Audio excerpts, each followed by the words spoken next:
I will now be doing the analysis portion.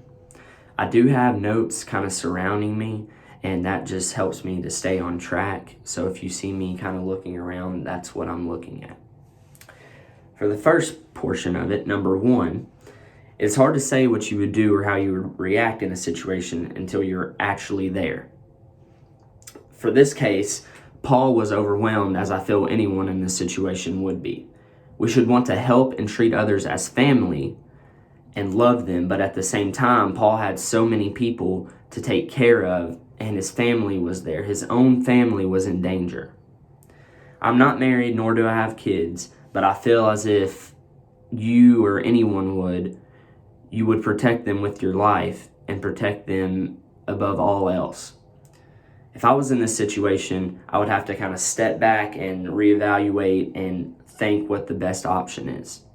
For number 2, in any situation, less violence is always the way to go. The problem is not everyone sees it this way.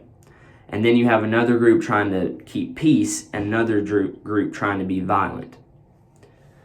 At this point, what do you do if the violent group is trying to hurt or kill the non-violent group? This is the question. I think the colonel did what he could with the orders he was given. Number 3, racism, of course, is a very big issue.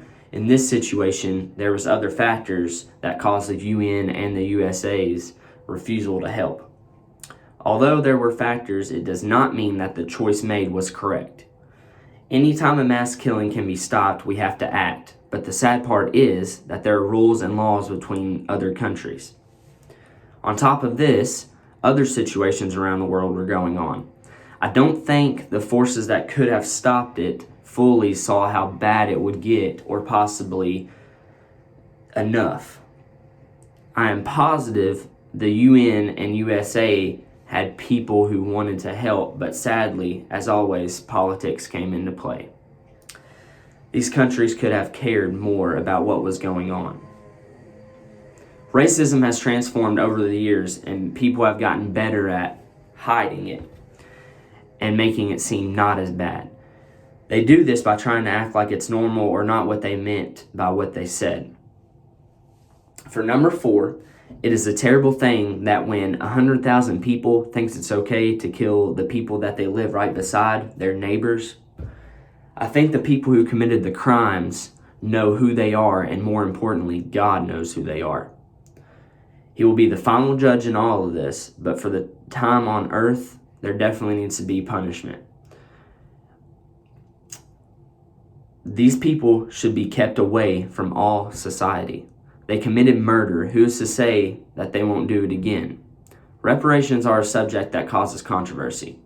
I feel that if the Tutsi people want is peace and protection. And, here we take it for granted because that's what we have, is peace and protection. But in other countries, they don't get that. So something that's simple to us is absolutely amazing to them.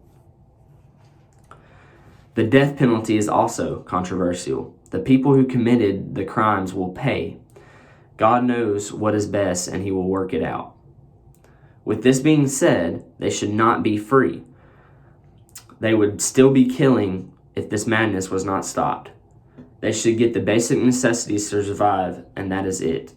Commanders, leaders that were in charge, but everyone under them also committed murder. Their country's leaders should hold guilty sentences.